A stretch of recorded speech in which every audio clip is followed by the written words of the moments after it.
We're looking at 5.2. What happens when you have a 0 or a negative exponent? So how about a to the power of 0? If you see anything to the power of 0, it is always 1. Okay? And when you have a to the negative power, we kind of went over this yesterday, what does it do? Moves to the denominator, right, and becomes positive. Or if the negative exponent is in the denominator, it moves to the numerator and becomes a positive exponent. Okay? So let's see if we can recognize the pattern for 2. So 2 to the third power is 2 times 2 times 2, which is what? 8.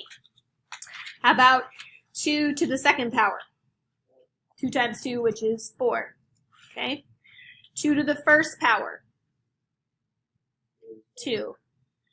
2 to the 0 power? 1. How about 2 to the negative first power?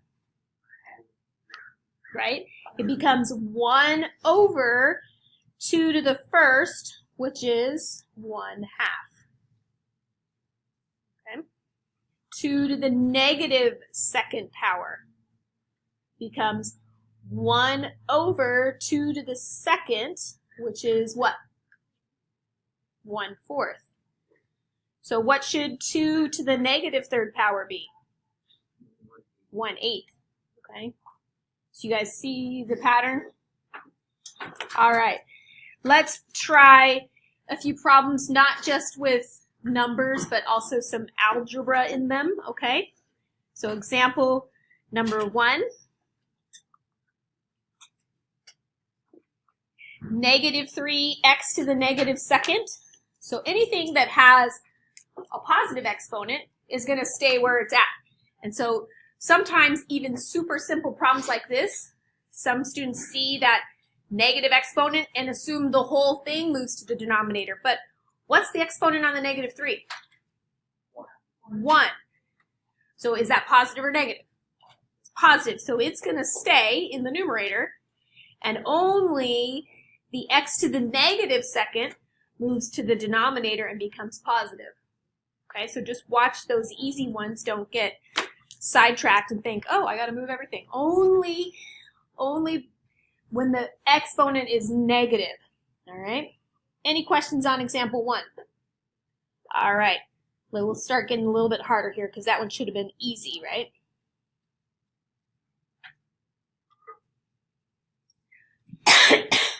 All right. 2 to the negative first, a to the 0, b to the negative third.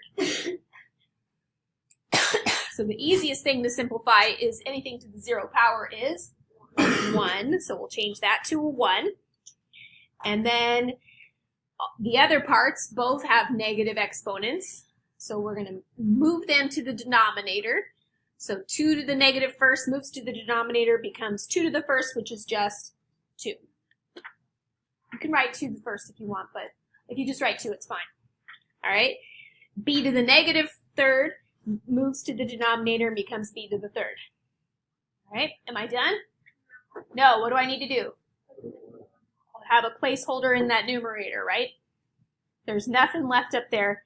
Make sure you get a placeholder. Any questions on example 2? All right, example 3.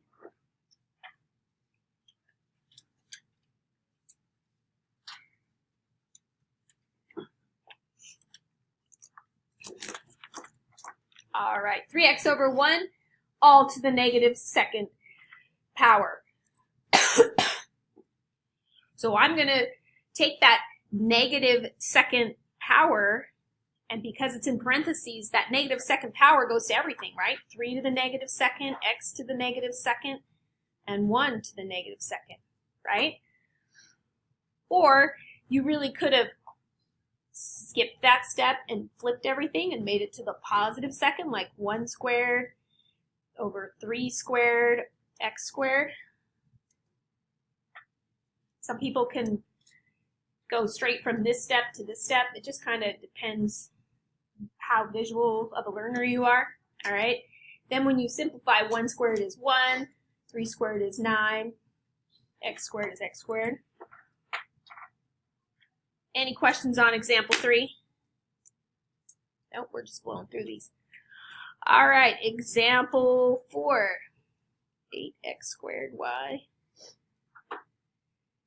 over xy cubed.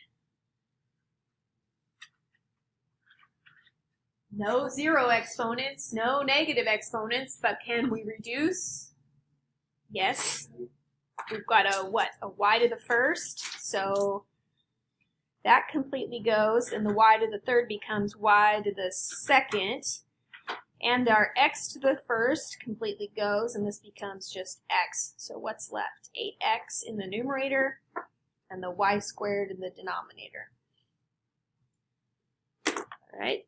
Any questions on example 3? Sorry, example 4, whatever number that is. No? All right. 2x to the negative second over 5y cubed, all to the negative first power. So since the exponent is -1, I'm going to kind of do a step in my head. I'm going to say, okay, everything to the power of 1 is going to move everything from where it's at and become to the power of 1. So that doesn't add an exponent. So I'm going to move 2x to the negative second to the denominator and 5y to the third to the numerator, and I'm almost done. The only thing left is this one still is negative, so it needs to move up here, right? This is 5x squared y cubed over 2. Nothing left to reduce, right? Any questions on example 5? All right, one more. Let me move that up. Where is it? Where is it? Oh, there it is. Last one, example number 6. Okay, let's see. I've got x over y to the negative first to the 0 times x to the negative first over y squared to the second times xy squared over 1 to the negative first. Whew.